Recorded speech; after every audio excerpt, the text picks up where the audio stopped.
안녕하십니까? 화면이 안 바뀌죠? 됐습니다. 자, 함께 기도하고 시작하도록 하겠습니다. 전지와 만물을 창조하신 거룩하시고 자비로우신 살아계신 아버지 하나님 감사합니다. 저희를 구원해 주시고 저희를 하나님의 자녀로 삼아 주시고 전지를 창조하신 하나님을 아버지라 부를 수 있도록 영원한 천국을 소망 가운데로 살 수 있도록 인도하여 주신 은혜 감사드립니다. 또 이 땅에 살아갈 때 항상 보호하시고 인도하시고 이끌어 주심 또한 감사합니다. 오늘 하나님을 사랑하는 모든 성도들 수요일마다 하나님 말씀 앞에 나와 있습니다. 대면으로 참석하신 분들도 있고 또 영상으로 인터넷으로 여러 가지 방법으로 참여하신 분들도 있습니다. 어느 곳에 있든지 하나님이 함께 하시고 도와주셔서 이 험하고 어려운 시대를 잘 이겨나갈 수 있도록 힘을 주시고 지혜를 주시고 하나님의 뜻을 보여주시길 간절히 바랍니다. 또 교회에게 계획하신 모든 주님의 뜻을 온전히 이룰 수 있도록 도와주시고 저희가 무엇보다 하나님 앞에 순종하며 하나님 말씀 앞에 더욱더 온전하게 설 수 있도록 오늘도 인도하시고 도와주시옵소서. 오늘 이제 시작합니다. 마치는 시간까지 오직 모든 것을 주 성령께 의지하며 우리 구주 예수님의 이름으로 기도하였습니다. 아멘. 자, 요한계시록 2장 말씀을 보겠습니다. 요한계시록 2장입니다. 2장 12절부터 17절까지의 말씀을 제가 천천히 읽겠습니다. 요한계시록 2장 12절부터 읽겠습니다. 버가모 교회 사자에게 편지하기를 좌우에 날선 검을 가진 이가 가라사대 내가 어디 사는 것을 내가 아노니 거기는 사단의 위가 있는 데라. 내가 내 이름을 굳게 잡아서 내 충성된 증인 안디바가 너희 가운데 곧 사단이 거하는 곳에서 죽임을 당할 때에도 나를 믿는 믿음을 저버리지 아니하였도다. 그러나 내게 두어 가지 책망할 것이 있나니 거기 내게 발람의 교훈을 지키는 자들이 있도다. 발람이 발락을 가르쳐 이스라엘 앞에 올무를 놓아 우상의 제물을 먹게 하였고 또 행음하게 하였느니라. 이와 같이 내게도 니골라당의 교훈을 지키는 자들이 있도다. 그러므로 회개하라. 그리하지 아니하면 내게 속히 임하여 내 입의 검으로 그들과 싸우리라. 귀 있는 자는 성령이 교회들에게 하시는 말씀을 들을지어다. 이기는 그에게는 내가 감추었던 만나를 주고 또 흰 돌을 줄 터인데 그 돌 위에 새 이름을 기록한 것이 있나니 받는 자 밖에는 그 이름을 알 사람이 없느니라. 오늘 말씀은 제목을 버가모의 결혼이라고 이렇게 지었습니다. 이 버가모는 지금 터키, 그러니까 과거 로마 시대에는 소아시아로 불렸던 현재는 터키로 불리는 지역에 있는 도시의 이름입니다. 그런데 성경에서는 버가모를 한 도시의 이름으로만 말하는 것이 아니라 버가모에 구원받은 성도들이 있었습니다. 그래서 정확히 말하면 버가모 교회를 가리킵니다. 자, 그런데 제가 버가모의 결혼이라고 표현을 했는데요. 버가모에 있는 교회를 말을 하는 것이지만 저는 오늘 이 교회 이야기를 통해서 우리 개인들에게, 그러니까 의인화시키는 거죠. 그 교훈을 통해서 우리 개인에게 주어지는 교훈에 대해서 이야기해 보려고 합니다. 자, 그런데 버가모가 결혼을 했습니다. 근데요, 여러분들 결혼하면은 어떤 이미지가 떠오르십니까? 결혼은 당연히 축복받는 것이어야 됩니다. 그리고 가장 아름다운 그런 시간이어야 되고 그리고 가장 중요한 시간 중에 하나이어야 됩니다. 그래서 많은 사람들이 결혼을 하면 축복을 해줍니다. 또 진심으로 잘 살기를, 잘 되기를 바라는 마음으로 그렇게 합니다. 근데 오늘 이야기하는 이 버가모의 결혼은요, 그런 축복받는 결혼이 아닙니다. 어떤 의미냐면 쉽게 말해서 아버지가 별로 좋아하지 않는 결혼입니다. 아버지가 결코 축복해 줄 수 없는 결혼이에요. 즉 아버지가 아주 불편하신 결혼입니다. 즉 버가모 교회가 결혼을 했는데, 버가모라는 네가 의인한다 그랬죠. 성도가 결혼을 했는데 하나님 아버지께서 결코 축복해 줄 수 없고 결코 좋아해 줄 수 없는 그런 결혼입니다. 그러니까 좋지 않은 의미에서의 결혼이겠죠. 왜 오늘 이 말씀을 드리냐면, 이 버가모 교회를 통해서 우리가 우리 개인의 신앙을 한번 비추어 보고, 그리고 과연 버가모가 누구랑 결혼했길래, 답을 미리 말씀드리겠습니다. 세상과 결혼했습니다. 버가모가 세상과 결혼했으니까 세상에 있는 것들을 사랑치 말라고 하신 말씀에 비춰서 하나님께서 결코 좋아하실 수가 없겠죠. 결코 축복해 줄 수가 없겠죠. 그러면 필연적으로 그 결혼은 행복하지 못할 겁니다. 왜? 우리 아버지는 절대적이신 분이니까, 자, 그런 자에게 돌이키라고 이야기하십니다. 그래서요, 오늘은 이 버가모 교회라고 하는 것을 통해서 한번 우리의 삶을 한번 돌아보는 그런 시간인데, 굳이 예를 들자면 이렇게 생각해 볼 수 있습니다. 한 자매님이 계셨다고 합시다. 물론 가공의 인물입니다. 한 자매님이 계셨는데 남편의 핍박 가운데 너무나 어려운 삶을 살았어요. 왜냐하면 버가모 교회 바로 앞에는 서머나 교회인데요, 서머나 교회는 정말 로마 시대의 그 엄청났던 핍박을 받았던 교회입니다. 우리가 잘 아는 것처럼 네로라든지 그런 황제 시대, 우리가 아는 것처럼 카타콤의 순교자 이렇게 많이 들어보셨죠. 그리고 경기장에서 짐승들한테 이렇게 뜯어 먹히기도 하고, 콜로세움 같은 그런 경기장에서 아무튼 황제를 숭배하지 않는다고, 그리고 로마의 법을 따르지 않는다고, 황제를 숭배하라고 하는 그것을 따르지 않는다고 수많은 사람들이 화형을 당하고 짐승의 먹이가 되고 핍박을 당했던 그런 시대가 서머나 교회 시대입니다. 자, 그런데 버가모는 그 다음의 시대거든요. 그러니까 한 사람으로 따진다면 한 자매님이 계셨는데 남편에게 그리고 시댁에게 엄청난 핍박을 가운데 어려운 삶을 살았습니다. 자, 그런데 이 자매님의 소원은 뭐였겠습니까? 그 핍박과 어려움 가운데 살면 오직 뭐겠습니까? 남편의 전도, 그리고 자녀를 하나님 앞에서 어떻게든지 전도하려는 마음, 그리고 그 핍박하는 시간이 지나가기를 바라는 마음이 분명히 아주 강했을 겁니다.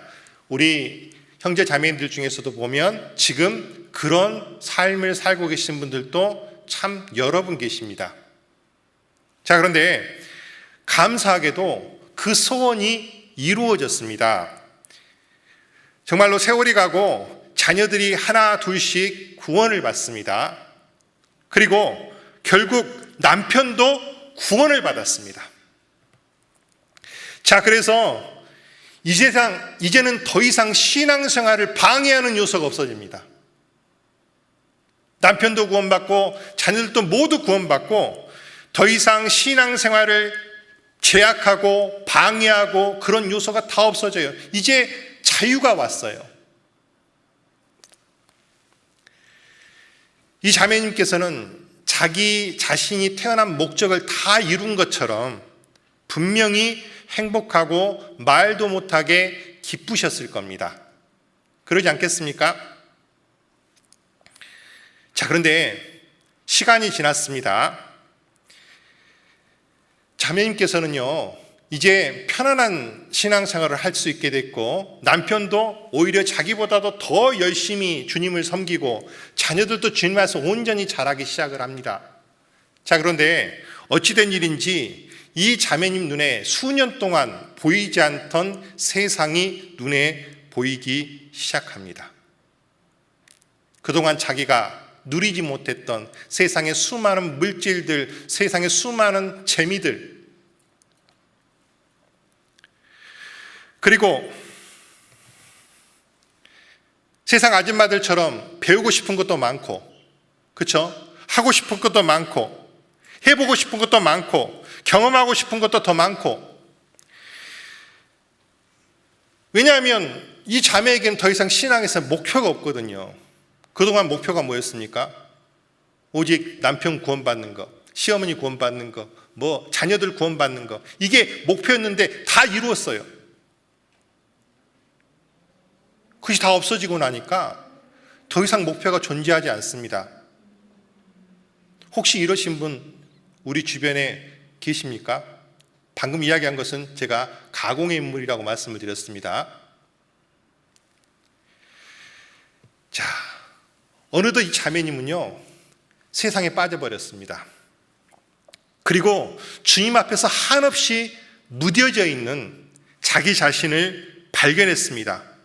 바로 버가모의 모습입니다. 어쩌면 코로나라고 하는 것이 2년 가까이, 지금 1년 반, 2년 가까이 우리에게 있는데 많은 분들이 모르겠습니다. 교회에 오는 것이 벌써 불편해졌을 수도 있습니다. 왜냐하면 교회를 굳이 오지 않더라도 우리는 말씀을 얼마든지 들을 수 있는 시대를 살고 있습니다. 모임도 마찬가지입니다. 오늘 또 제가 조모임을 했는데 곳곳에 흩어져 있습니다. 심지어는 어떤 개인적인 일 때문에 바깥에 나가 있는데 핸드폰으로 걸으면서 이렇게 조모임에 접속을 하는 시대입니다. 너무너무 편리하죠.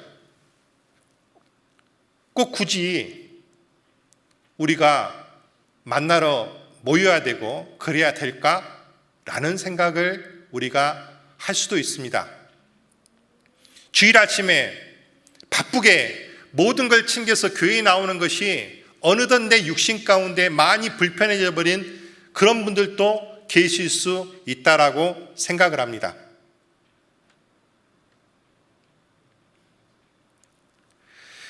아무튼 버가모는 그 뜻이 뭐냐면 결혼이라는 의미입니다. 버가모라고 하는 그 이름의 뜻이 결혼이라는 의미입니다. 참 의미가 있죠. 그래서 이 버가모 교회 시대는요, 세상과 결혼한 시대, 이렇게 이야기할 수 있습니다. 왜 그렇게 세상과 결혼한 시대라고 할 수 있느냐? 시대적 배경을 잠깐 말씀드리겠습니다. 일단 버가모란 도시는요, 우상이 굉장히 많은 도시입니다.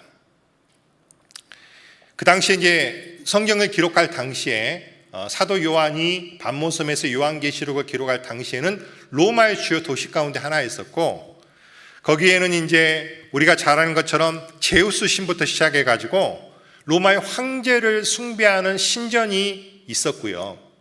그리고 많은 사람들이 그 도시 전체가 굉장히 그게 빠져있는 도시와 같다. 우리나라도 보면 유난히 예를 들어서 불교가 강한 도시가 있고 유교가 강한 도시가 있는 것처럼 이 로마 시대 로마 황제 숭배와 로마에 있는 신들을 섬기는 그것이 굉장히 강했던 도시 가운데 하나였습니다.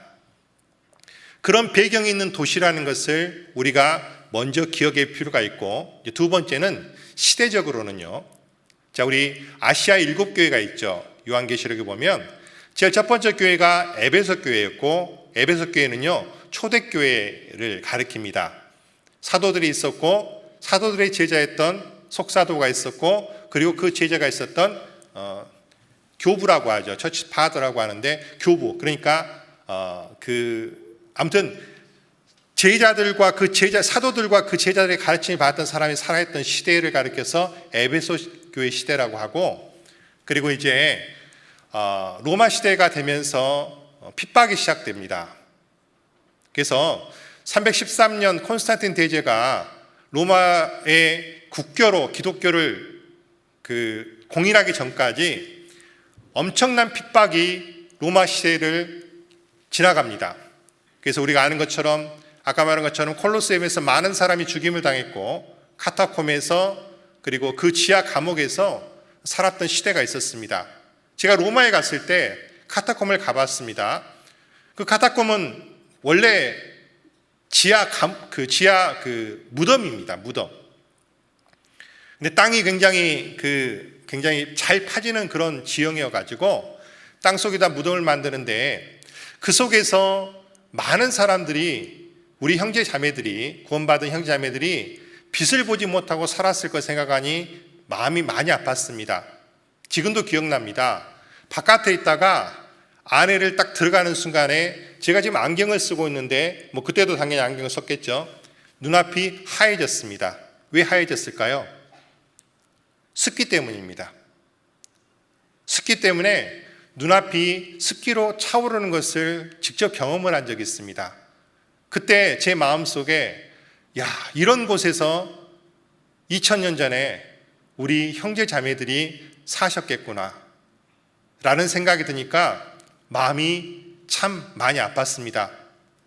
그러면 나처럼 편안한 곳에 사는 사람과 그곳에 살았던 사람이 상이 같을 수는 없겠구나.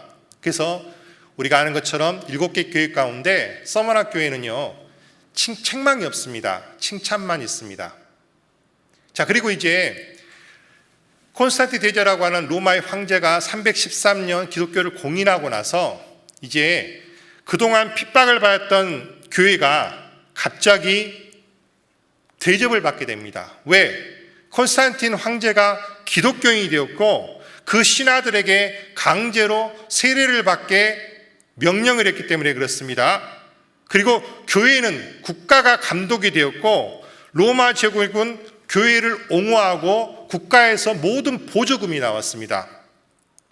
황제는 교회의 우두머리가 되었고 교회와 국가가 하나로 결합된 것입니다. 그래서 이 시대는요, 더 이상 핍박이 없고 오히려 교회를 다니면 대접을 받고 많은 것을 얻을 수 있는, 세상에서 얻고자 하는 많은 것을 얻을 수 있는 그런 시대가 된 겁니다. 즉 국가와 교회가 결합돼버린, 결혼해버린 그런 시대입니다. 이게 어느 정도까지라고 생각을 하냐면, 아까 313년에 공인을 했다고 했잖아요. 그리고 이제 카톨릭을 AD 590년으로 보통 계산을 합니다. 왜냐하면 AD 590년에 최초의 교황이 세워졌기 때문에 그렇습니다. 그리고 이제 590년 이후로는 카톨릭 교회 시대라고 이렇게 표현을 하는데, 그러니까 버가모 교회는요 313년부터 300년대 초부터 해서 590년 500년대 말까지 이 시대를 버가모 교회의 시대라고 하고, 이 시대는 국가와 교회가 결합된 시대, 국가와 교회가 결탁된 시대, 국가와 교회가 결혼한 시대, 이렇게 생각해 볼 수가 있습니다. 자, 그런데 이제 문제는 이 시대가요, 아까 바로 앞에 있었던 서머나 교회는 엄청난 핍박을 받았는데 버가모 교회 시대는요, 핍박이 사라졌다고 그랬죠. 서머나에는 신앙을 지키기 위해서 목숨을 걸어야 됐었는데, 이제는 버가모에서는 신앙을 가지고 있으면, 교회에 나오면 많은 것을, 물질부터 시작해서 많은 것을 얻을 수가 있어요. 물질과 권세와 모든 걸 얻을 수가 있는 그런 시대입니다. 완전히 다른 시대죠. 자, 이 시대에 있던 교회를 향해서 주님께서는 칭찬도 있었지만 책망도 있었습니다. 먼저 주님께서 이 교회에 있었던 한 형제를 놓고 칭찬을 하십니다. 먼저 보겠습니다. 요한계시록 2장 12절부터 보겠습니다. 버가모 교회 사자에게 편지하기를 좌우에 날선 검을 가진 이가 가라사대. 주님은요, 이 버가모 교회에서는 칼을 들고 나타나십니다.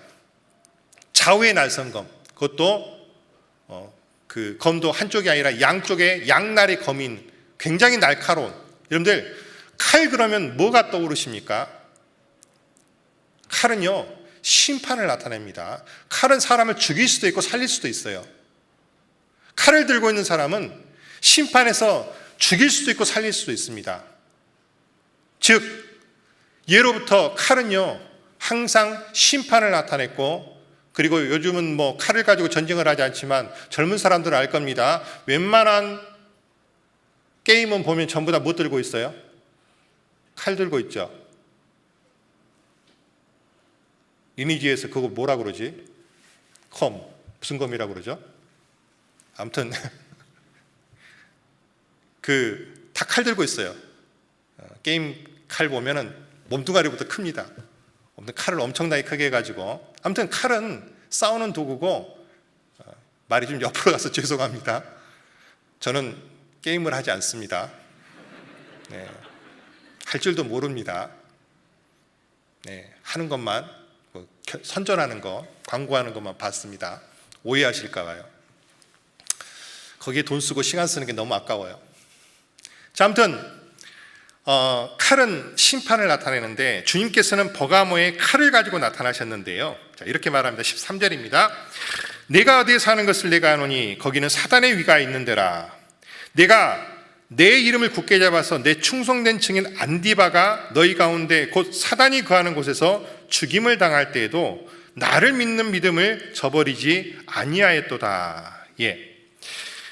주님은요, 알고 계십니다. 버가모 교회가, 버가모라고 하는 도시가 어떤 곳인지, 거기는 사단의 위가 있는 곳이에요. 사단의 위가 뭡니까? 자리.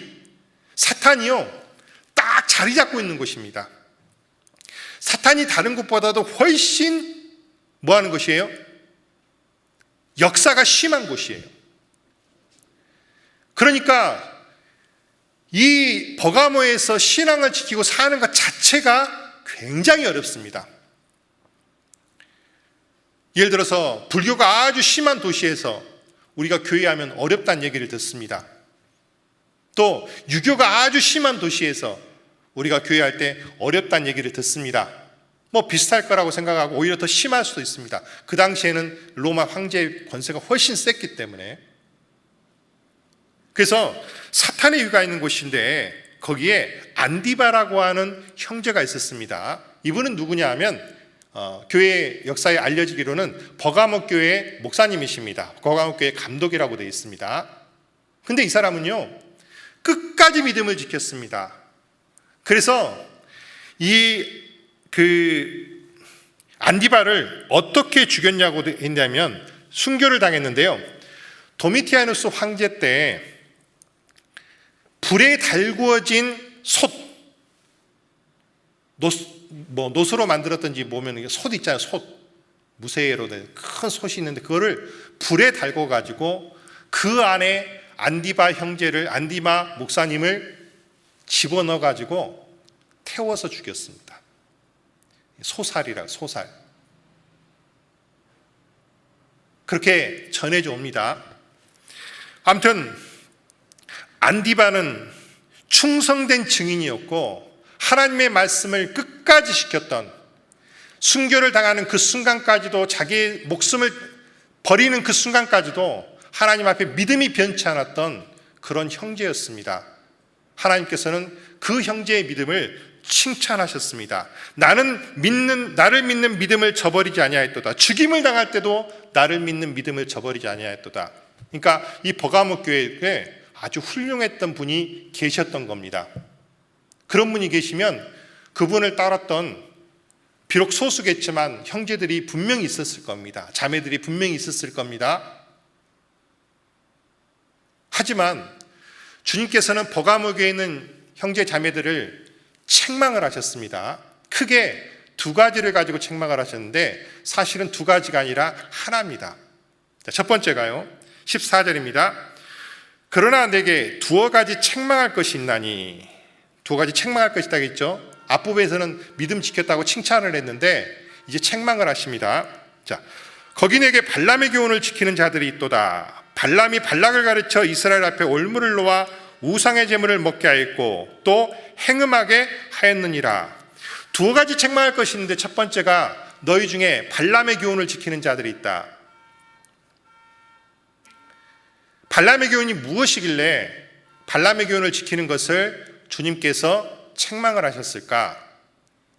주님은요, 이 발람의 교훈을 지키는 자들에게 뭐라고 말씀하시냐면 16절에 이렇게 되어 있습니다. 그러므로 회개하라. 그리하지 아니하면 내가 너에게 속히 임하여 내 입에 거물고 그들과 싸우리라. 그러니까 주님은 칼을 갖고 계셨죠. 버가모에 나타날 때 칼을 갖고 나오셨잖아요. 그러므로 회개하라. 그렇지 않으면 내 입에 검으로 그들과 싸울 것이다. 주님께서 직접 내려와서 싸우시겠다는 얘기예요. 굉장히 무서운 겁니다. 여러분들, 주님하고 칼싸움에서 이길 자신 있으세요? 주님 아니어도 뭐 펜싱 선수만 있어도 못 이깁니다. 검도하는 선수만 있어도 못 이겨요. 그런 하찮은 실력을 갖고 있는 우리가 주님과 어떻게 이깁니까? 자, 발람의 기온, 유다서에 보면요, 발람을 가리켜서 어그러진 길을 갔다라고 이야기했는데 민수기에 발람의 이야기가 나옵니다.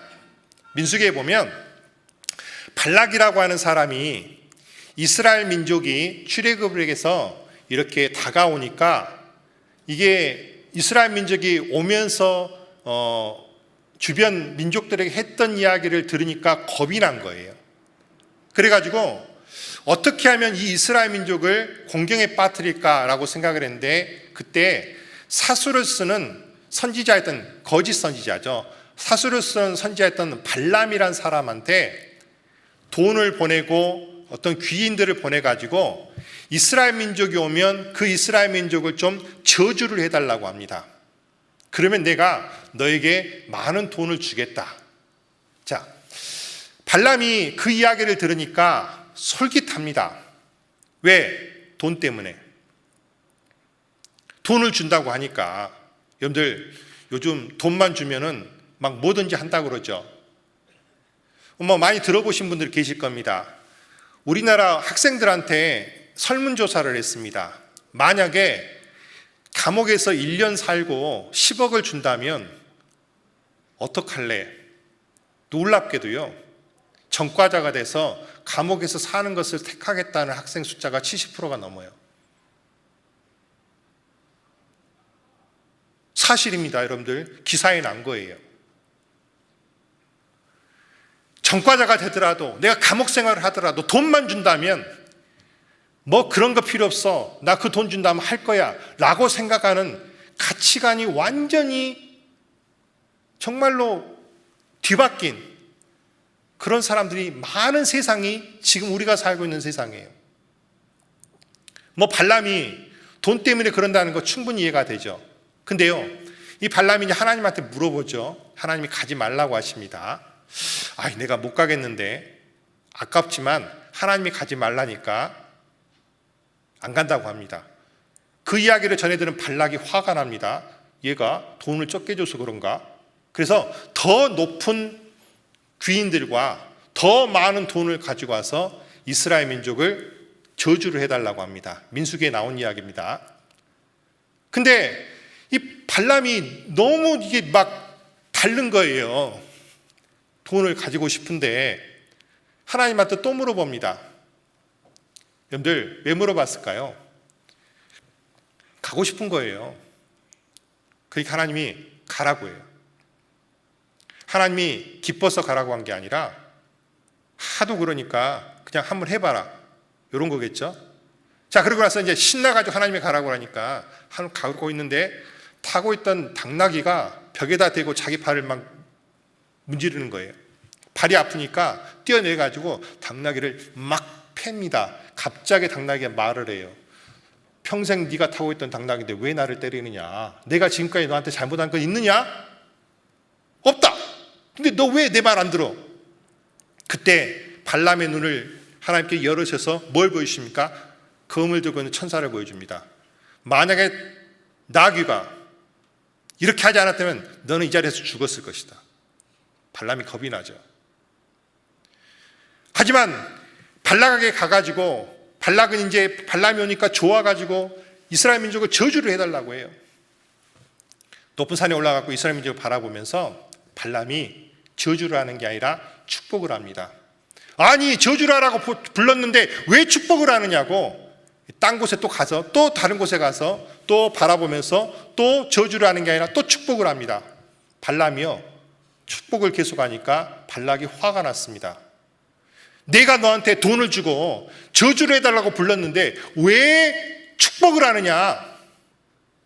근데 이제 민수기 24장에 보면 그러고 나서 발람이 그냥 가요. 그걸로 끝인가? 라는 생각이 들었는데 25장에 가면 갑자기 이상한 이야기가 기록되어 있습니다. 자, 민수기 25장을 보겠습니다. 자, 민수기 25장입니다. 먼저 24장 25절에 보면, 맨 끝절에 보면 발람이 일어나 자기 곳으로 돌아갔고 발락도 자기 길로 갔더라. 각각 헤어졌죠.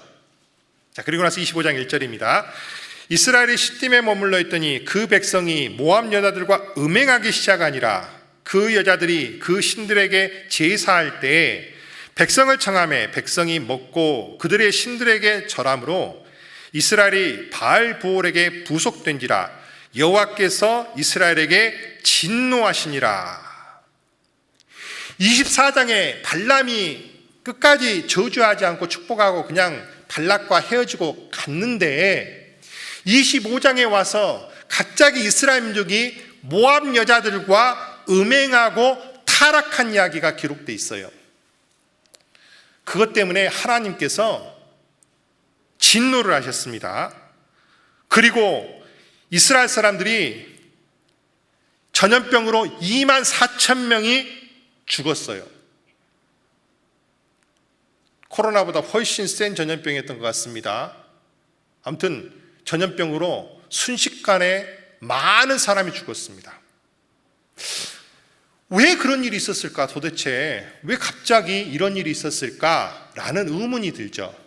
근데요, 놀랍게도 성경 요한계시록 2장에 그 답이 있습니다. 왜 그런 일이 있었는지. 다시 요한계시록 2장 가보겠습니다. 자, 14절입니다. 제가 다시 읽겠습니다. 그러나 내게 두어 가지 책망할 것이 있나니 거기 내게 발람의 교훈을 지키는 자들이 있도다. 발람이 발락을 가르쳐 이스라엘 앞에 올무를 놓아 우상의 제물을 먹게 하였고 또 행음하게 하였느니라. 자, 여기 보면 발람이란 사람이 발락한테 뭔가를 가르쳐 줬어요. 뭘 가르쳤냐면 이스라엘 민족에게 두는 올무, 덫입니다. 덫. 이스라엘 민족을 잡을 수 있는, 이스라엘 민족을 타락시킬 수 있는, 이스라엘을 무너뜨릴 수 있는, 자, 발락이 헷갈립니다. 발락이 궁극적으로 원했던 건 뭡니까? 왜 저주를 해달라고 했어요? 이스라엘을 타락시키고 무너뜨리고 이스라엘을 없애려고 하는 거잖아요. 근데 발람이 저주는 하지 않고 축복을 해주니까 안 됐다고 생각했는데 발람이 가면서 이스라엘을 무너뜨릴 수 있는, 이스라엘을 없앨 수 있는 올무, 덫을 가르쳐 준 겁니다. 뭡니까? 올무를 놓아 우상의 제물을 먹게 했고 또 행음하게 했느니라. 우상의 제물을 먹게 하고 행음하게 했다. 덫이 바로 우상의 제물이고 행음입니다. 첫 번째, 아까 민수기 25장에 보면 모압 여자들과 이스라엘 남자들이 뭐 했다는 겁니까? 행음했다고 되어 있습니다. 왜 그랬을까요? 즉 발람은 가면서 발락한테 말했습니다. 그러지 말고 자꾸 모압 사람들을 이스라엘과 교류를 시켜. 교류. 왔다 갔다. 그러면 이스라엘 사람들이 점점 타락하기 시작할 거야. 왜 그럴까요? 여러분 생각해 보세요. 이스라엘 남자, 자, 지금부터 이스라엘 남자가 됩시다. 생각해 봅시다. 자기들이 지금 40년 동안 보고 있는 여자들은요, 전부 원래 출신이 400년 동안 뭐였던 사람입니까? 노예였던 사람입니다. 그리고 옷은 몇 벌 있습니까? 한 벌이에요, 한 벌. 그것도 엄마가, 할머니가 돌아가실 때 물려 입은 안 떨어지는 옷. 신발도 하나입니다. 광야에 있으니까 깨끗하게 씻지도 못했을 것이고, 아무튼 그 여자들은, 이스라엘 여자들은 눈에 볼 때 그냥 거기서 거기에요. 근데 모압 여자들은 어땠을까요? 와, 이뻐요. 너무 이뻐요. 옷도 그냥 너무너무 날아가요. 이스라엘 남자들이 모압 여자들을 보니까 너무 예뻐요. 자기들이 보고 있는 이스라엘 여자들하고 비교가 안 돼요. 그리고 자기들은 매일같이 뭐 먹습니까? 만나 먹는데 모압 사람들은 땅의 소산을 먹었겠죠? 만나는 맨날 먹어도 어때요? 볶아 먹고 삶아 먹고 갈아서 쪄 먹고 아무튼 해도 뭐 거기서 거긴데 처음에는 맛있는 것 같았는데 근데 저쪽 사람들 먹는 걸 보니까 어때요? 오, 맛있어. 만나고는 비교가 안 돼. 자기들은 어디서 살고 있어요? 장막에서 살고 있습니다. 텐트에 살고 있습니다. 근데 모압 동네를 가보니까 집 지어놓고 멋있게 살고 있어요. 우와, 왜 저 사람들은 저렇게 잘 살지? 근데 그 사람들이 섬기는 신을 보니까 여호와하고는 다르거든요. 근데 그쪽 사람들이 눈에 보기에 훨씬 잘 살게 보여요. 훨씬 멋지게 보여요. 여자들도 너무너무 예뻐. 저쪽 신이 조금 더 센가? 나도 저 사람들처럼 예쁜 여자랑 결혼하고 싶고, 나도 저 사람들처럼 맛있는 거 먹고 싶고, 나도 저 사람들처럼 멋진 옷도 입고 싶고, 나도 저 사람들처럼 멋진 집에서 떵떵거리면서 좀 폼나게 살아봤으면 좋겠다. 아이고 지겨워 이 광야 생활. 어떻게 생각하세요? 제가 너무 과장한 걸까요? 과장이 아닐 거라고 생각합니다. 이스라엘 사람들 눈에 그쪽이 더 좋아 보이지 않으면 절대로 가지 않습니다. 근데 그쪽이 더 좋아 보이니까 간 거예요. 그리고 우리 평화롭게 지내자. 우리 왔다 갔다 하면서 교류도 하고 왔다 갔다 하다 보면 눈 맞고 결혼도 하고 그렇게 되는 거예요. 이스라엘 민족이 점점 우상 앞에 가서 절을 하게 되고, 그리고 음행을 하게 되고, 점점 신앙은 무너지고 그들의 이스라엘이라고 하는 그 정체성은 점점 무너지고 어떻게 됐습니까? 타락하기 시작을 합니다. 그거를 발람이 발락한테 가르쳐 준 거예요.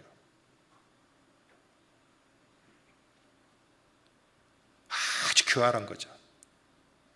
그게 바로 발람의 교훈입니다. 이걸 우리 시대에 정확 그대로 적용을 한다면, 아까 그 자매님, 가상의 자매님, 핍박받고 구원받고 핍박받을 때는 오직 주님만 바라보면서, 오직 남편의 전도만을 위해서, 자식들의 구원만을 위해서 정말 간절한 마음으로 주님만 바라보면서 살았던 자매님이 남편도 구원받고 자녀들도 구원받고 신앙의 자유가 생기니까 어떻게 되는 겁니까?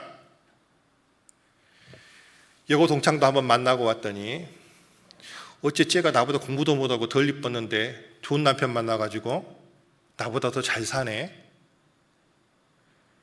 나는 그냥 수수하게 나가는데 온갖 것을 자꾸 끼면서 자꾸 올리면서 막 자랑하네. 반지도 끼고 뭐 여기다 차고 오기도 하고. 그리고 나는 지하철 타고 왔는데 삐빅 하면서 차 다 끌고 와가지고 이거 별로 안 비싸? 그러면서 타고 가고. 이런 거 한번 만나고 오면 눈 뒤집어지지 않습니까? 그날따라 형제가 얼마나 미워 보여요. 내가 저 인간 만나가지고 내가 이렇게 사네? 이런 마음 안 듭니까? 실제로 그런 자매님이 계셨어요. 여고 동창생 모임을 갔다 왔더니 그날 저녁에 잠자고 있는 형제가 그렇게 미워 보이더래요.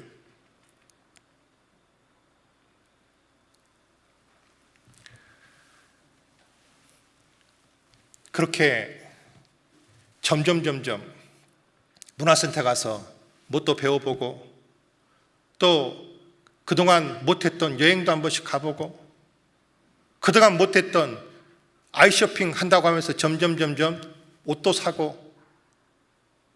세상이요, 놀아보면 재밌어요. 진짜 재밌습니다. 즐길 게 너무 많아요. 그러면 정확히 반비례로, 정확히 빈비례로 주님은 작아지죠. 세상이 내 마음속에서 커지면 커질수록 주님은 점점 작아집니다. 그러지 않습니까? 그리고 또 하나의 교훈이 있습니다. 책망할 게 있었습니다. 15절입니다. 이와 같이 내게도 니골라당의 교훈을 지키는 자들이 있도다. 자, 니골라당의 교훈. 자, 여기 보면 버가모 교회 성도들은요, 니골라당의 교훈을 지켰습니다. 근데 주님께서 책망을 하셨습니다. 즉 니골라당의 교훈이 안 좋은 것이란 뜻이겠죠, 당연히. 니골라당의 교훈을 지킨 것을 주님께서 책망을 하셨으니까 안 좋은 것이란 뜻이겠죠. 자, 그런데 앞에 에베소 교회를 보겠습니다. 2장 6절입니다. 자, 제가 읽어보겠습니다.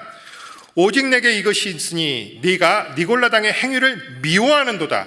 나도 이것을 미워하노라.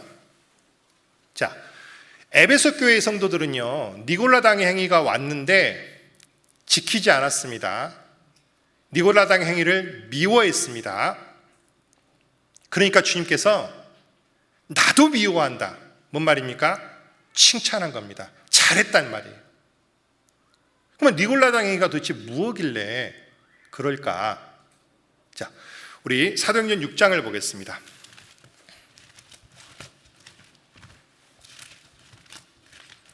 사도행전 6장입니다.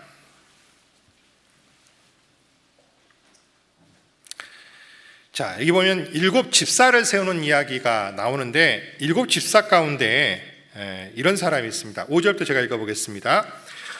온 무리가 이 말을 기뻐하여 믿음과 성령에 충만한 사람 스데반과 또 빌립과 브로고로와 니가로르와 디몬과 바메나와 유대교에 입교한 안디옥 사람 니골라를 택하여 사도들 앞에 세우니 사도들이 기도하고 그들에게 안수하니라. 자, 니골라는 초대교회 당시에 세워졌던 7 집사 가운데 한 사람입니다. 그런데 다른 6명은 전부 이름만 나와 있는데 니골라만은 앞에 수식어가 있습니다. 뭐라고 되냐면 유대교에 입교한 안디옥 사람 니골라라고 되어 있습니다. 즉 니골라는 원래 유태인이 아니었던 사람입니다. 즉 이방인이죠. 헬라인. 그 당시가 이제 로마 시대인데 로마 시대 때는 헬라 문화가 있었기 때문에 그냥 로마 사람, 헬라 사람 이렇게 보통 표현을 합니다. 이방인의 대명사입니다. 헬라인. 자, 그래서 니골라는 유대인이 아니었지만 유대교에 입교했다가 구원을 받고 교회 안에서 인정을 받았던 사람입니다. 자, 그런데 니골라가 다른 6명의 집사들과는 다른 배경에서 성장했다는 것을 우리는 미루어 짐작할 수 있는데 그게 뭐냐면 니골라는 유대인이 아니었기 때문에 유대교의 배경이 아닌 헬라 문화의 배경에서 분명히 자랐을 겁니다. 사실 사람은요, 어떤 배경에서 자랐는지가 굉장히 중요하더라고요. 그거를 극복하는 게 정말 굉장히 어렵다는 것을 많이 느끼는데 니골라도 분명히 그랬을 거라고 생각이 듭니다. 니골라가 과연 어떤 배경을 가지고 있을까를 알기 위해서는 잠깐 영지주의가 무엇인가를 좀 알 필요가 있습니다. 왜 제가 굳이 이 말을 잠깐 설명을 드리냐면 저희 교회를 비난하는 사람들 중에 저희가 이제 복음을 깨달았다는 이야기를 듣고 가지고 영지주의에 속한 이단이다라고 이렇게 비난하는 사람들이 있습니다. 근데 우리 형제 자매님들은 얼른 들을 때 영지주의가 뭔지를 잘 모르기 때문에 그러면 아니 형제 자매들이 아니라 세상 사람들도 마찬가지입니다. 영지주의가 뭔지 잘 모르잖아요. 그래서 그런 이야기를 들으면 야 거기는 이상한 데인가 보다 라는 생각을 해요. 근데 영지주의가 뭔가를 우리가 정확히 알고 나면요 진짜 말도 안 되는 어거지라는 것을 압니다. 그래서요 저는 우리 형제 자매인들이 정확히 영지주의가 무엇이라는 걸 알고 그렇게 비난하는 사람도 있으면 정확하게 변증을 했으면 좋겠습니다. 우리가 믿는 것은 영지주의하고 전혀 상관이 없다. 그 깨닫는다는 단어를 가지고 그렇게 하는 거예요. 자, 그러면 영지주의가 뭐냐면요. 그 초대교회 당시에 이제 로마 시대였잖아요. 헬라 문화인데 헬라 문화의 어떤 배경이냐 헬라 철학에 보면 한마디로 말해서 육체는 천하고 영은 굉장히 거룩하다는 귀하다는 그런 사상이 있습니다.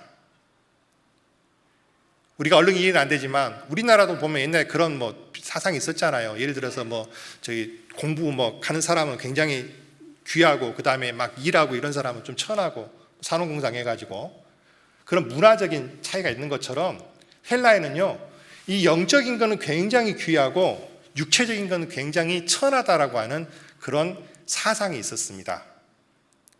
자, 근데 이게 이제 성경하고는 영 맞지가 않습니다. 왜냐하면 그리스도께서 인간의 육체를 입고 오셨잖아요. 그렇죠? 예수님께서 저와 여러분을 구원하기 위해서 인간의 육체를 입고 이 땅에 성육신을 하셨습니다.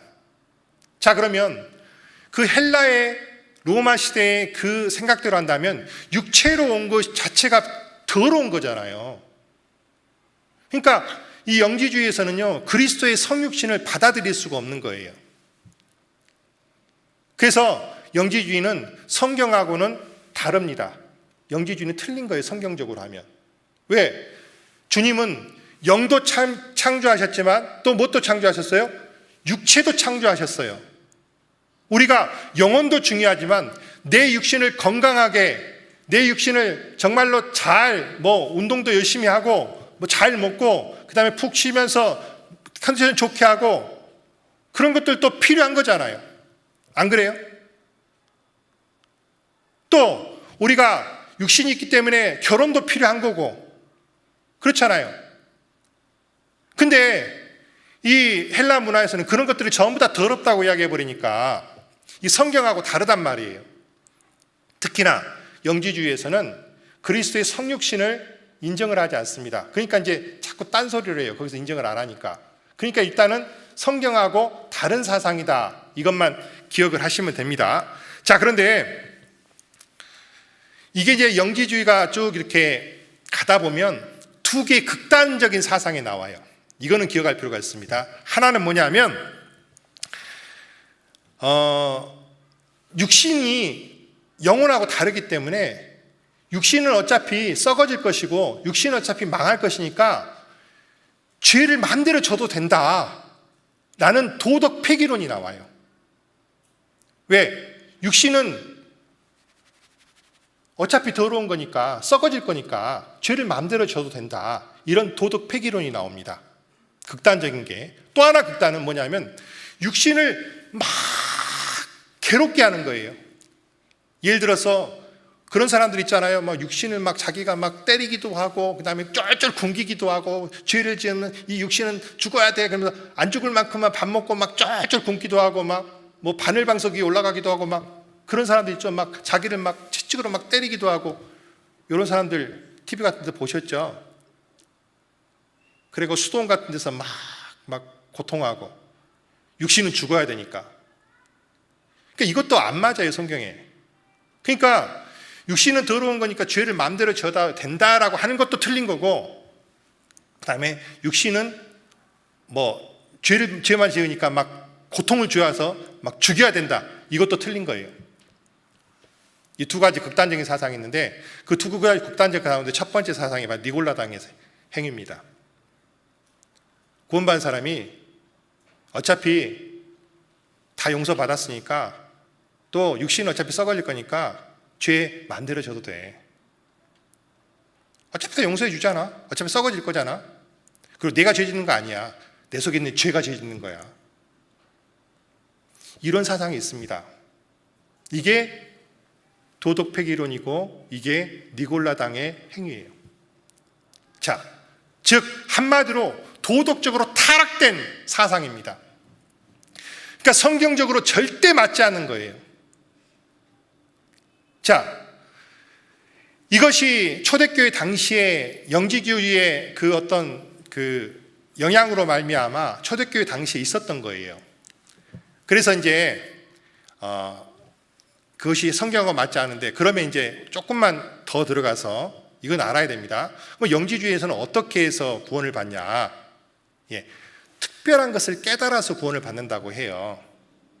그래서 자기들만 아는 특별한 걸 깨달아서 구원을 받는다라고 하는 이단 사상이에요. 자, 여기서 뭐가 나옵니까? 깨닫는다가 나오죠. 자기들만 아는 특별한 것을 깨닫는다. 이게 이제 영지주의에 나오는 이단 사상인데, 저희가 이제 복음을 깨닫는다라고 말을 하면 이거하고 방금 이야기했던 영지주의하고 같아요, 틀려요? 좀 말 좀 해봐요. 같아요, 틀려요? 이거 완전히 다른 거예요. 결이 완전히 다른 거예요. 우리는 복음을 이해하고 내 마음속에 받아들이고 확실하게 알게 됐다는 뜻이잖아요. 우리가 어떤 신령한 것을 영지주의자들처럼 영원한 영적인 깨닫는 거 그런 거 아니잖아요. 근데 이제 우리 교회를 비난하는 나쁜 사람들이 사람들이 그런 사상을 잘 모르니까, 그런 걸 잘 모르고 약하니까 한마디로 좀 이렇게 철학 이야기하면 사람들이 일단 머리부터 아파하잖아요. 그러니까 거기다가 싹 갖다 붙여놓은 거예요. 그리고 비난을 하는 겁니다. 근데 여러분들, 그거는 완전히 성경하고 다른 거예요. 그래서 거짓말입니다. 저희 교회하고는 전혀 상관이 없어요. 우리가 정확히 안다면 그거를요, 물어보세요. 영지주의가 뭔지 알아? 너 알도 못하면서 그러냐? 그러면 안 되지. 이렇게 하세요. 그러면서 설명을 해주세요. 아무튼 다시 이제 니골라당으로 가보겠습니다. 니골라당의 행위는 죄를 마음대로 져도 된다는 그런 사상이에요. 한마디로 말해서. 왜? 뭐 다 용서해 줬으니까 죄를 마음대로 져도 된다. 자, 에베소 교회에 그 사상이 들어왔을 때 에베소 교회 성도들은요, 어떻게 했습니까? 바로 물리쳤습니다. 왜? 성경적으로 이건 말도 안 되는 이야기다. 어떻게 구원받은 사람이 죄를 마음대로 지을 수 있느냐? 구원받은 사람이 죄를 마음대로 지을 수 있어요? 어떻게 하나님의 은혜를 안 사람이 예수님을 매번, 우리가 죄를 마음대로 져도 되면 예수님이 매번 죽어야 되는데, 그건 말이 안 되잖아요. 진짜 하나님의 은혜를 안 사람, 아버지의 은혜를 안 사람은 아버지 앞에 순종하게 돼 있어요. 에베소 교회는요, 사도들이 가르쳤던 교회입니다. 말씀 가운데 서 있던 교회예요. 근데 그 교회의 성도들은요, 그것을 딱 물리쳤습니다. 근데 버가모 교회는 그것을 받아들였어요. 왜 그랬을까요? 자, 다시 2장 가보겠습니다. 요한계시록 2장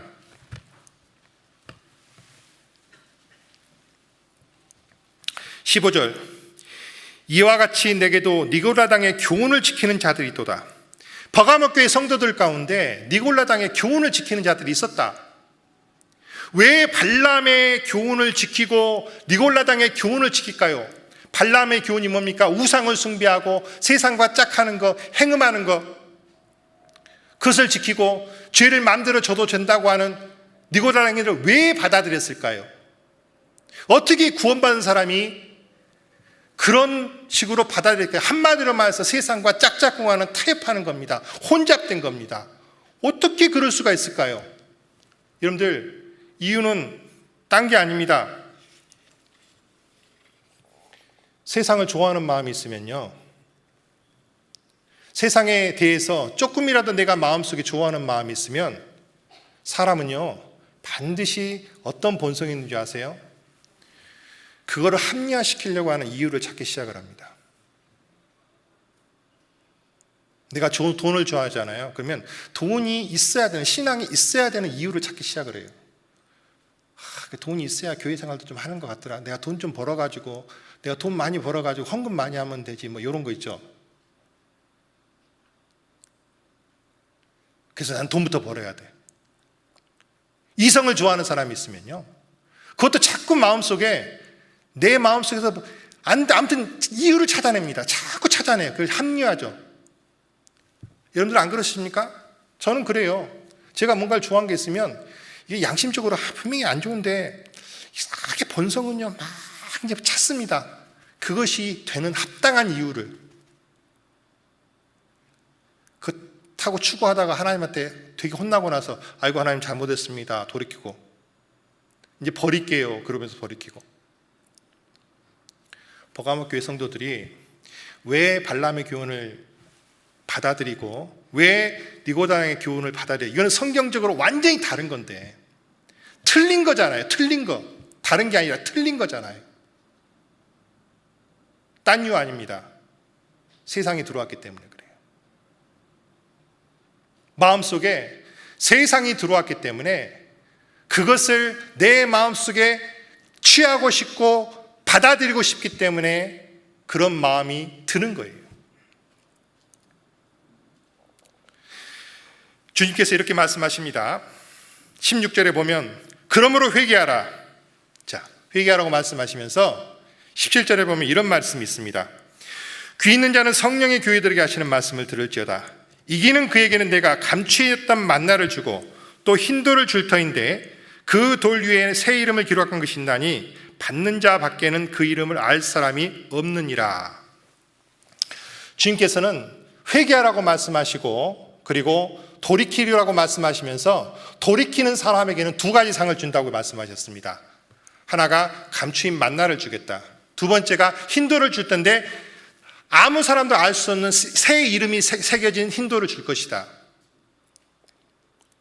왜 많은 상이 있는데 그 중에 만나를 주신다고 했고 흰 돌을 주신다고 했을까?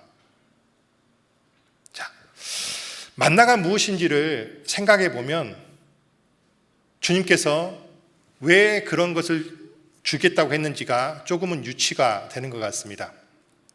만나가 뭡니까? 광야에서 이스라엘 백성들이 날마다 받아 먹었던 먹을 겁니다. 양식이에요.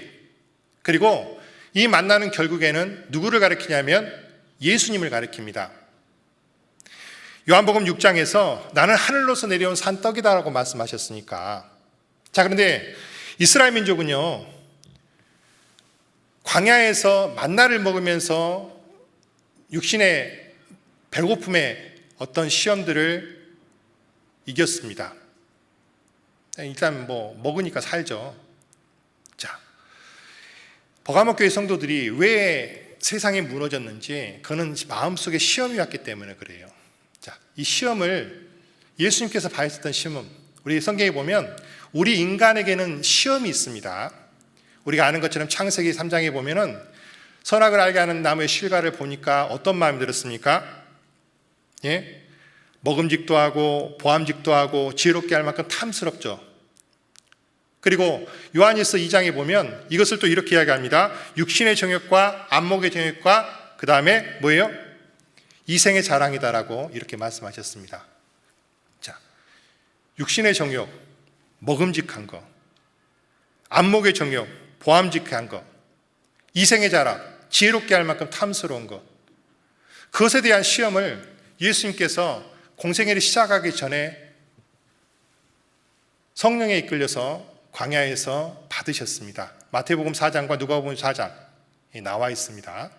자, 첫 번째, 예수님께서요, 첫 번째는 먹을 것에 대한 시험을 받았죠. 40일 동안 굶으셨습니다. 얼마나 배고프셨겠습니까?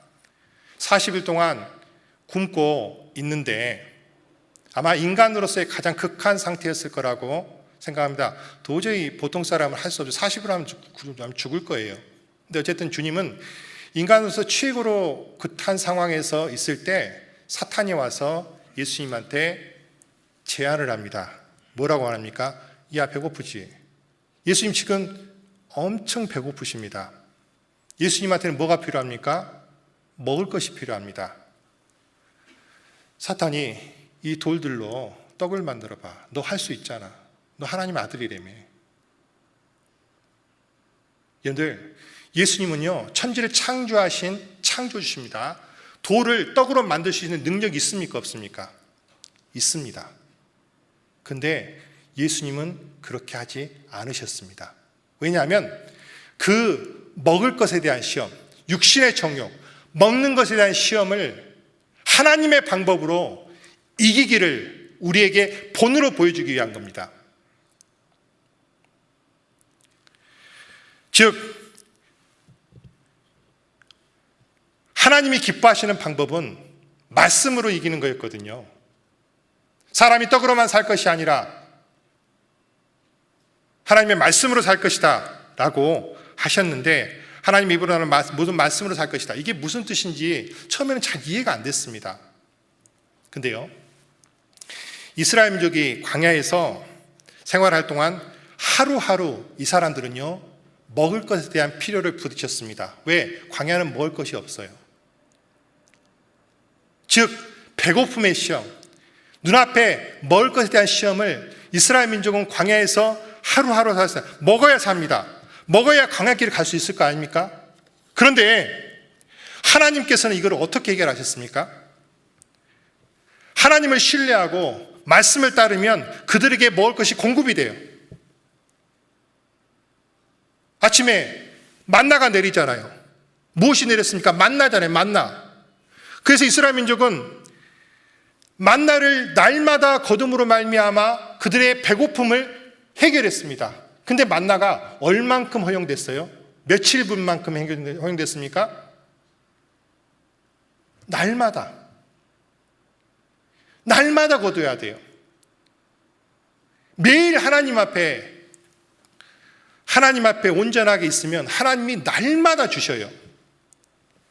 실제로 이스라엘 민족이 농사를 짓는 것도 아니고 직장 나가서 돈을 버는 것도 아니고 막상 살아보니까 되게 편해요. 안 그러겠습니까? 저도 날마다 밥만 주면요 너무 좋아요. 수양에 가면 너무 좋아요. 물론 수고하시는 분들이 계시지만 아무튼 너무 편하잖아요. 자, 그런데 혹시 이스라엘 백성들 마음속에 이런 생각을 하지 않았을까요? 나 같으면 했을 것 같아요. 하나님, 이거 날마다 만나를 주니까 너무 편한데 그냥 주시는 김에 한 일주일분 주시면 안 될까요? 실제로 이스라엘 민족 백성들 가운데 몇 사람은요 내일까지 먹으려고 많이 거뒀어요. 그쵸? 근데 그 다음날 가보니까 막 벌레가 나고 냄새가 나서 못 먹었습니다. 날마다 걷는 건 너무 좋은데, 편하고 좋은데, 이게 좀 우리 마음속에는요, 한 일주일분 좀 미리 걷어놓으면 일주일간 걱정 안 하고 살 수 있잖아요, 여러분들. 여러분, 일주일분만 있으면 좋습니까? 한 달분 주시면 얼마나 좋을까요? 그럼 한 달 동안 나 걱정 안 하고 살잖아. 여러분들, 그런 마음 안 드세요? 저는 드는데. 근데 그러면 만약에 하나님이 진짜로 일주일분, 한 달분 주시면 우리가 만족할 것 같습니까? 우리 돈을 몇 년치 쓸 거, 평생 쓸 거 쌓아놓고도 왜 걱정이 그렇게 많으세요? 솔직히 안 그러세요?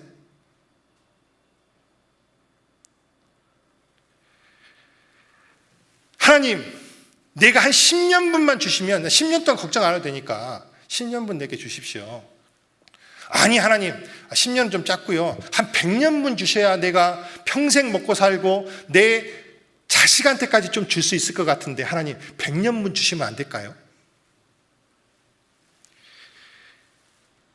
여러분들, 이것이 인간입니다.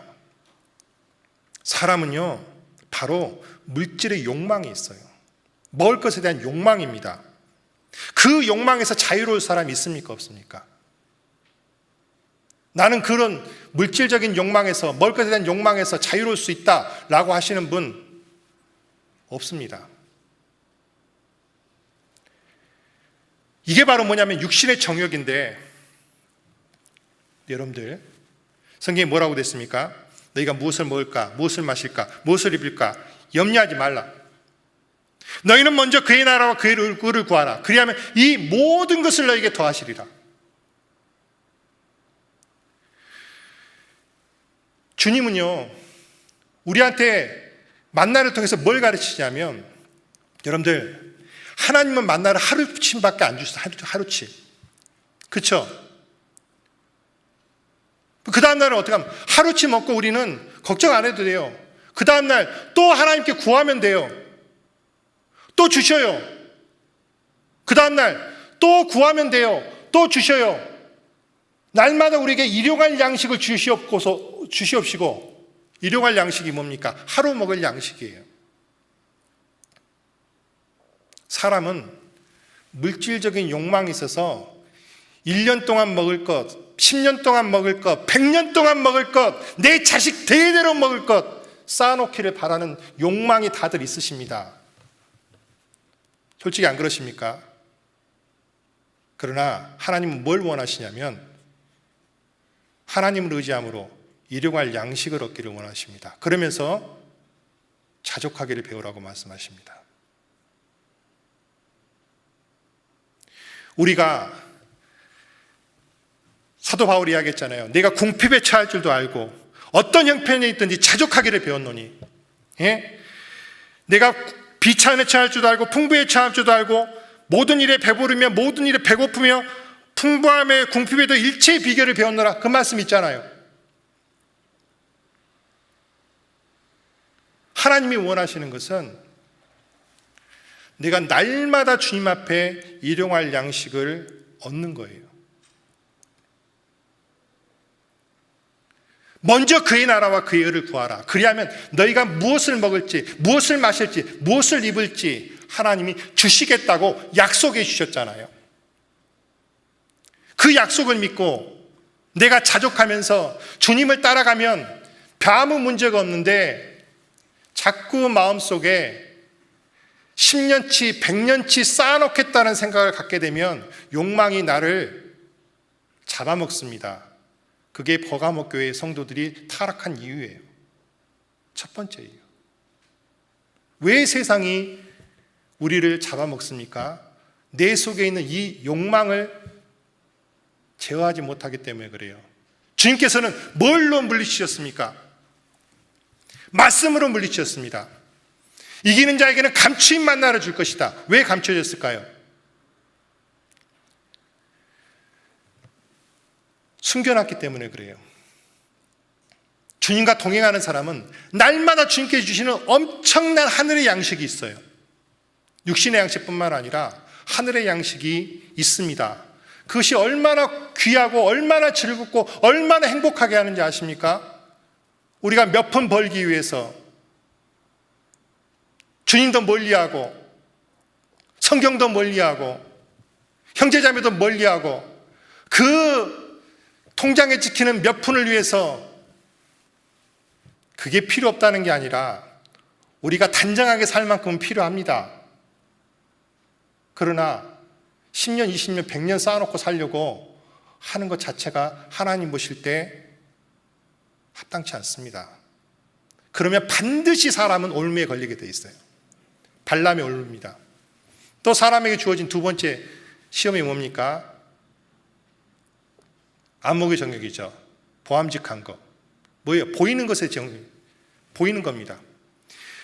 사탄이 주님을 시험산에 데리고 올라가서 천한 만국을 다 펼쳐 보였습니다. 그리고 이야기합니다. 내게 절만해. 이거 내게 준 거야. 네가 나한테 절만하면 너한테 다 줄게.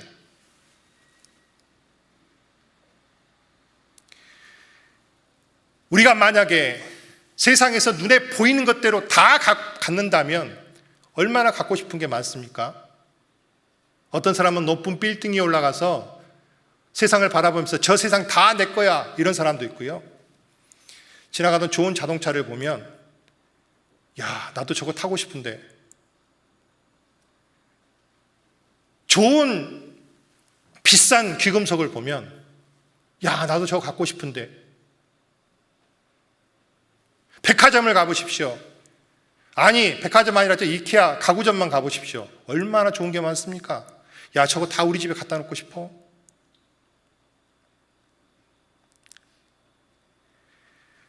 형제님들, 예쁜 이성 여자가 지나가면 어때요? 우리 전도집회 때 영상에 보면 그 싹 지나가면요, 그 어린 사람이나 나이 든 사람이나 동일하게 샥 돌아갑니다.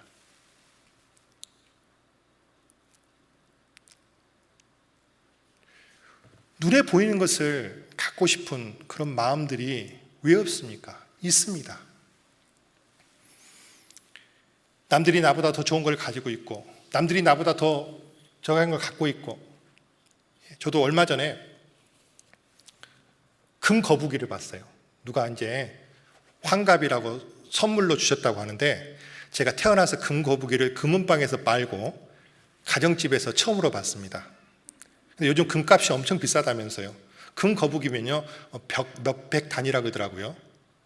야, 근데 한 번도 그런 생각을 해본 적이 없는데 그걸 딱 보는 순간에 어떤 마음이 드냐면요, 야, 나도 갖고 싶다. 나도 몇 년 있으면 환갑인데 누가 나한테 그런 거 선물 안 주나?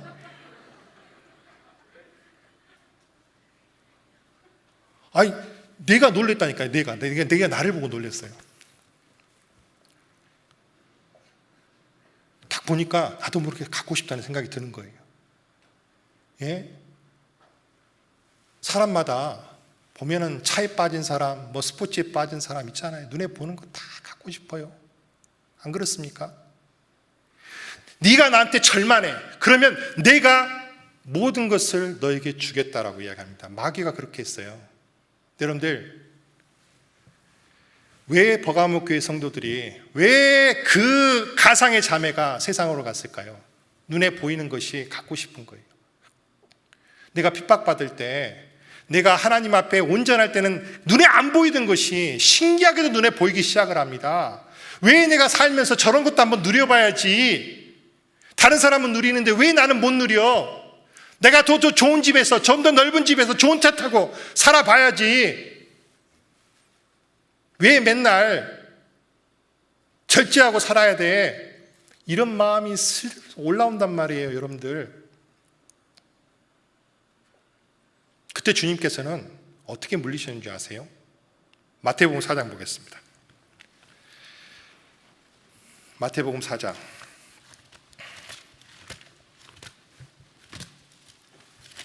이거는 좀 봐야 돼서 4장 10절입니다. 자, 8절부터 제가 읽어보겠습니다. 마귀가 또 그를 데리고 지극히 높은 산으로 가서 천하만국과 그 영광을 보여 가로되 만일 내게 엎드려 경배하면 이 모든 것을 내게 주리라. 이에 예수께서 말씀하시되 사탄아 물러가라. 기록되었으되 주 너희 하나님을 경배하고 다만 그를 섬기라 했느니라. 예, 그런 마음이 올라올 때 뭐 하면 된다고요? 사탄아 물러가라. 네가 나한테 절하면 다 죽게 그랬죠. 경배하면 오직 주 하나님만 경배하라 했느니라. 우리가 하나님 외에 누구에게 경배해야 됩니까? 내가 그 눈에 보이는 것을 얻기 위해서 마귀한테 경배해야 됩니까, 여러분들? 버가모 교회 성도들은 우상에게 경배했어요. 그거 얻으려고, 그 세상 것 얻으려고 우상 앞에 가서 경배했습니다. 이스라엘 백성들도 모압에 가서 그곳에서 우상 앞에 절을 했어요. 그 세상 것, 그 하찮은 것 얻으려고. 근데 주님은 어떻게 이기셨습니까? 사탄아 물러가라. 기록됐을 때 주 너희 하나님께 경배하고 다만 그를 섬기라 하였느니라. 우리가 오직 경배할 분은 누구입니까? 하나님밖에 없으세요. 하나님 외에 우리가 누구를 경배합니까? 내 마음속에 세상을 바라보고 세상에 눈에 보이는 것이 올 때 내가 갖고 싶은 마음이 오고 소유하고 싶은 마음이 오고 자꾸 싸우고 듣고 싶은 마음이 올 때 우리는 어떻게 해야 됩니까? 사탄아 물러가라. 주 너희 하나님만 경배하라 했느니라. 오직 그만 섬기라 했느니라. 그게 우리가 해야 될 대답입니다. 주님은 그렇게 물리치셨어요. 안 그렇습니까? 세 번째가 뭡니까? 이생의 자랑이죠. 지혜롭게 할 만큼 탐스럽게 하는 겁니다. 사탄이 예수님을 성전 꼭대기에 세워가지고 뛰어내리러 갑니다. 그러면 딱 뛰어내리다가 보통 사람 같으면 뛰어내리면 죽잖아요. 근데 천사가 갑자기 밑에서 탁 받쳐준다는 거예요. 네 발을 받쳐줄 것이다. 자, 그러면 어떻게 될까요? 요즘 말로 하면은요, 기적이 난 거잖아요. 그럼 사람들이 와 하죠. 그 다음날 뉴스 속보로 떠요. 신문 일면에 탑 기사로 나올 겁니다. 예수 성전 꼭대기에서 떨어졌는데 천사가 받들어. 인기 짱! 대단한 사람. 사람들이 다 와 해주는. 즉 이생의 자랑은 뭐냐면 높아짐의 마음이에요. 교만한 마음. 높아지고 사람들한테 인정받고 사람들 앞에 자랑하고 싶고 권력을 갖고 명예를 갖고 그런 마음이거든요.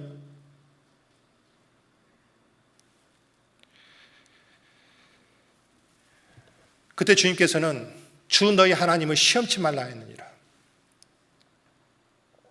시험하지 말라. 성경은 아주 일관되게 이야기합니다. 교만한 자는 하나님께서 물리치신다. 겸손한 자에게 하나님이 축복하신다. 항상 하나님 아래 내가 있다는 사실을 기억해야 됩니다. 주 너희 하나님을 시험치 말라 했느니라. 그런 육신의 시험들이 저나 여러분들에게도 있습니까? 없습니까? 있습니다. 주님께서는 우리 인류를 대신하셔서 그것을 이기셨어요. 그리고 앞선 신앙을 지켰던 분들도 그 시험이 오지만 동일하게 말씀으로, 성령의 능력으로, 주님께서 시험을 받을 때 성령에 이끌려서 가셨잖아요. 우리 지금 계속 성령의 충만함에 대해서 배우지 않습니까? 성령이 충만한 사람은, 말씀이 마음속에 가득한 사람은 그 시험을 주님처럼 이길 수 있습니다. 또 이겨야 됩니다. 그런데 그 욕심이 계속 나를 괴롭히며 거기 앞에 머리를 숙이고 그 앞에 혼잡이 되고 그 앞에 어떻게 되는 거예요? 결혼이라게 결혼. 예. 버가모가 결혼이라는 뜻이라고 했잖아요. 섞이는 겁니다. 그런 자를 주님께서는 절대 기뻐하지 않으십니다. 다시 요한계시록 2장 가보겠습니다.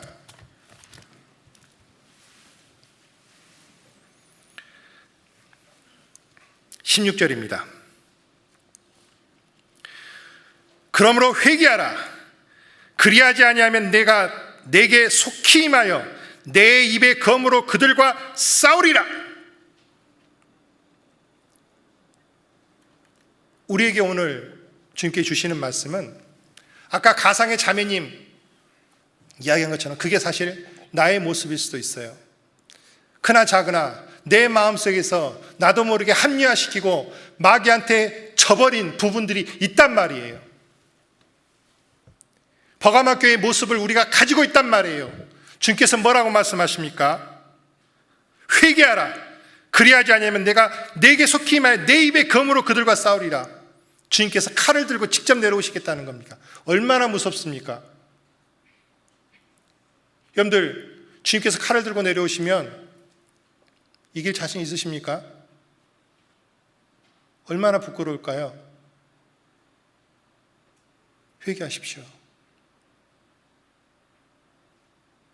내 마음속에 버가모의 그 마음이 조금이라도 있다면 마지막 시대를 살아가는 성도 여러분들 회개하셔야 됩니다. 그래야 우리가 믿음을 지킬 수가 있어요. 우리 시대는 믿음을 지키기가 너무나 어려운 시대입니다. 우리는 지금 코로나라고 하는 이 재앙 앞에서 옛날에 너무나 당연하게 생각했던 수많은 일들을 지금 못하고 있잖아요. 그게 얼마나 귀했던가를, 그게 얼마나 가슴 벅차게 행복했던가를 우리는 지금 느끼고 있잖아요. 근데 하나님이 이것을 우리에게 다시 기회를 주시면 그 새롭게 오는 그 시간 동안 우리가 어떻게 보내야 될까요? 우리의 이 무뎌진 마음으로, 우리의 이 무뎌진 신앙으로 그 시간 하다가 주님 만날 가능성이 없지 않을까요? 많이 있을 수 있다고 생각합니다. 마귀는요 그걸 노려요. 그러나 우리는 이제 조금 있으면 위드 코로나라고 하죠. 미국이라든지 다른 곳 몇몇 선진국은 지금 다 모입니다. 보셨죠 여러분들? 영국이라든지 미국이라든지 다 마스크 안 쓰고 뭐 경기장에도 사람들이 얼마나 많이 모입니까? 우리도 그럴 날이 올 거예요. 그러면 어떻게 해야 될까요? 더 전도해야 될 거 아닙니까? 더 열심히 모여야 될 거 아닙니까? 그러려면 내 마음 자체가 하나님 앞에 깨끗해야 돼요. 내가 하나님 앞에 혹시라도 혼잡된 마음, 구별되지 못한 마음들이 있다면 이 시간 버리십시오. 회개하십시오. 그런 자에게는 주님께서 뭘 주신다고 하셨습니까? 먼저 감추인 만나를 주신다고 했습니다. 아까 말한 것처럼 만나라고 하는 것은 날마다 주님께 구하는 거예요. 날마다. 근데 날마다 너무너무 좋은 걸 주셔요. 감춰져 있습니다. 사람들이 몰라요. 주님과 나만 알아요.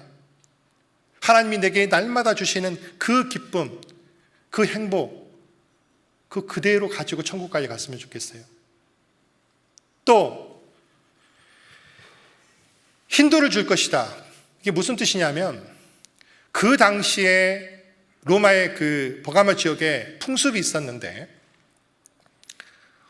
어떤 심판을 할 때 승리자와 패배자, 자, 승리한 사람에게는 흰색 돌을 줬습니다.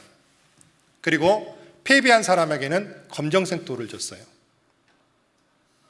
즉 흰 돌을 받는다는 얘기는 어떤 의미냐면 승리자라는 의미고, 그러니까 인정을 받는 거죠. 승리자라고 인정을 받는 거죠.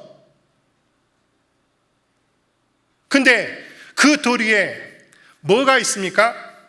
새 이름이 새겨져 있어요. 근데 아무도 몰라요. 새 이름이 뭘까? 새 이름이 뭘까? 여러분들, 놀랍게도 성경에 보면 하나님 앞에 인정받은 사람은요, 새로운 이름을 받은 사람이 많이 있습니다. 예를 들어서 아브람은 그 믿음을 인정받은 다음에 뭐라고 주님께서 이름을 바꿔주셨습니까? 아브라함이라고 바꿔주셨습니다. 새 이름이죠. 사레는 그 믿음이 인정받은 다음에 뭘로 이름을 바꿨습니까? 사라라고 바꿨습니다. 시몬, 고기를 잡던 시몬은 주님께서 뭐라고 이름을 바꿔주셨습니까? 베드로라고 바꿔주셨습니다. 요셉은요? 아니, 요셉이 아니라 야곱은요? 야곱은 야복강에서 환독비가 부러지면서 주님 앞에 굴복하고 난 다음에 주님께서 그에게 어떤 이름을 주셨습니까? 이스라엘이라고 주셨어요. 새 이름을 내게 주실 것이다. 내가 주님 앞에 인정받고 새 이름 저는 받고 싶어요. 근데 거기다 새겨주셔요. 저는요, 이 말씀을 볼 때 어떤 생각이 나냐면, 혹시 아시는 분인지 모르겠는데 어떤 경기였던가요? 축구 경기였는데 아무튼 결승전이었습니다. 챔피언스 리그였던가 뭐 그랬던 것 같은데 후반 90분이 끝날 때까지 어느 팀이 이긴지 모르죠. 트로피는 있어요. 트로피는 있는데 딱 끝나면 승리팀이 딱 결정이 되잖아요. 그러면 카메라가 쫙 비치는데 그 트로피에 그 팀 이름을 딱 새겨요. 그날 그해 우승한 팀 이름을 쫙 아무튼 그 기계가 탁 새겨가지고 그거를 딱 줍니다. 그 생각이 나더라고요. 흰돌 승리한 자에게 주시는 그 곳에 새 이름, 주님께서 나를 인정하시고 하나님께서 나를 아신다고 하는 새 이름을 새겨서 내게 주실 것이다. 여러분들, 아까 이생의 자랑이 뭐였습니까? 사람들한테 인정받는 거예요. 사람들한테 높임받는 거예요. 사람들한테 칭찬받는 것이에요. 그 이생의 자랑인데, 여러분들, 사람한테 칭찬받는 게 좋으세요? 주님한테 칭찬받는 게 좋으세요? 당연히 우리 아버지한테 칭찬받는 게 좋죠. 아시아 7개 교회는 시대 가운데 있었던 교회이기도 하지만 또 동시에 지금도 존재하는 교회이기도 하고 또 동시에 그건 또 뭐냐면 우리의 신앙생활을 가르쳐주는 교회의 모습이에요. 즉 나에게 적용해도 아무 문제가 없어요. 우리 가운데 특별히 라오디게아 교회처럼 덥지도 않고 차지도 않는 그런 신앙을 가진 사람도 있겠지만 또 버가모 교회처럼 한때는 정말 핍박과 그것을 참으면서 정말 잘 살았지만 내게 자유가 주어지고 내게 여유가 주어지고 그러면서 점점 세상의 맛을 들여서 세상과 혼잡돼 버리진 나도 모르게 사탄 마귀한테 경배하는 그런 신앙을 가지고 계신 분들이 계신다면 오늘 말씀으로 돌이키고 마지막 시대에 믿음을 지키며 주님 앞에 설 수 있기를 진심으로 바랍니다. 기도하겠습니다.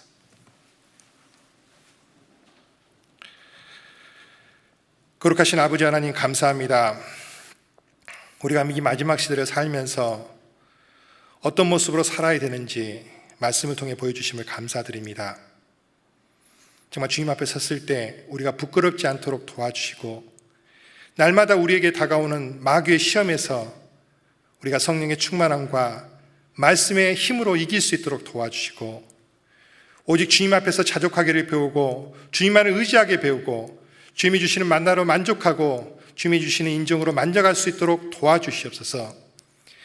악한 마귀가 우리를 넘어뜨리지 않게 도와주시고, 우리가 마지막 시대까지 우리 교회가 하나님 주시는 그 사명을 잘 감당할 수 있도록, 그리고 주님 앞에 당당히 설 수 있도록 주님 도와주시옵소서. 오늘의 모든 시종 함께해 주심을 감사드리며 언제나 우리를 사랑해 주신 예수님의 이름으로 기도하였습니다. 아멘.